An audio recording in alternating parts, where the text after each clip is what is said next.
Another question? Yes, way back there. How did Elmo get to be so cute?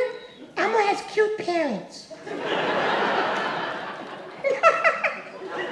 I was already in love with Elmo, frankly, before I met Kevin. But when I did meet Kevin, he was so approachable. He was easy to be with. He was fun to be with, and he was very open and told me his life story. And I was listening to his life. I really didn't have to ask that many questions in those 4 hours because he was telling me step by step a lot of what you saw tonight. And I just found the notes the other night. But there was something else that happened that was really interesting because when we first started shooting, we rented a camera from a camera rental place. And when we went in to look at the footage to see what it looked like, everybody in the camera rental place stopped what they were doing and stood around the monitor and were transfixed. And I said to James, look at this. I mean, we were just goofing around to see what the camera shooting looked like. Wow. But I just remembered this earlier today. I mean, this is like 8 years ago now, or 7 years ago. All these people were standing around, like just amazed at what this actually not very interesting footage presented, but it was on the set of Sesame Street. It was behind the scenes, watching it happen. And then I started thinking, well, this could really be interesting. When I was 9 years old, it was just a dream that I had. Wow, I wish that I could work with the Muppets. Hello? Hi, this is Kevin Clash from Sesame Street. How are you? Kevin is most comfortable when he is Elmo. Thank you for coming. Kiss, kiss, kiss, kiss. Elmo's happy now.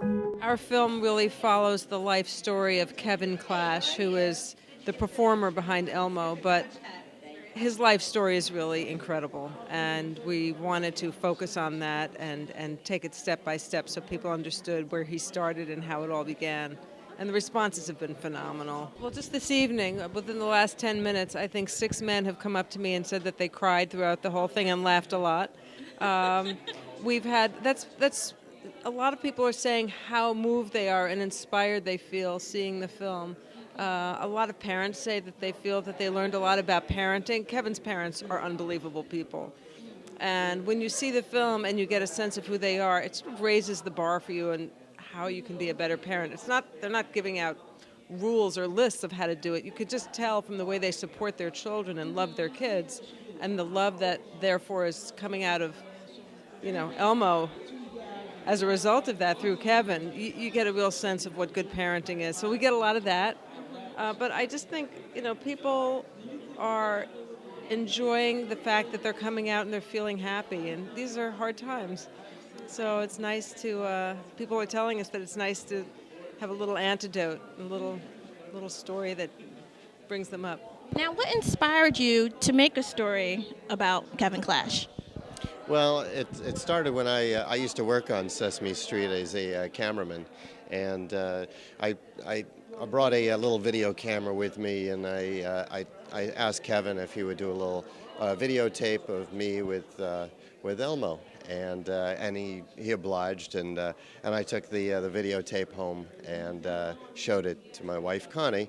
And that's when the rest is history. Connie started thinking, well, who is this man behind this puppet? And so they had lunch together one day, and it turned out to be a 4.5-hour lunch, and the rest is history. I wanted to see everything that Jim was doing. This is who I would like to be. He jumped from high school right to New York. Richard Hunt was totally fed up with his character, tossed it in Kevin's lap. What am I going to do with him? And I said, Hello, this is Elmo. Fine, give it a try. And then I got it. I knew that Elmo should represent love. One of the first questions that pops into your mind as you watch this great documentary, how much footage did you have to work with, and how long did it actually take you to shoot this documentary? Well, it was about 6.5 years in the making, and throughout that time, we were continuing to shoot while they were editing, and we're creating a story, going from handing the baton from one generation to another kind of a story. And what's interesting is following Kevin, how hard he works, how many hours he puts in each week, flying around the world, going to other Sesame productions around the world, helping puppeteers perform better. I flew to France with him, South America, but it was 200 hours of footage following him, and you boil it down like maple syrup down to its essence and create a well-woven story. Thank you both for joining us here at Reelblack. This is Monica Peters here at the Philadelphia Film Festival with the director of Being Elmo, Constance Marks, as well as the director of photography, James Miller. Thank you both for joining us here at Reelblack. Thank you, Monica. You're welcome. Thank you. You're welcome. Thank you. Okay, well, we gotta go, but Elmo has a song. Elmo's so glad we have this time together, just to have a laugh or sing a song. He's always scaring Elmo. Seems we just get started, and before you know it, comes the time we have to say, Elmo has no ears. Goodbye, everybody!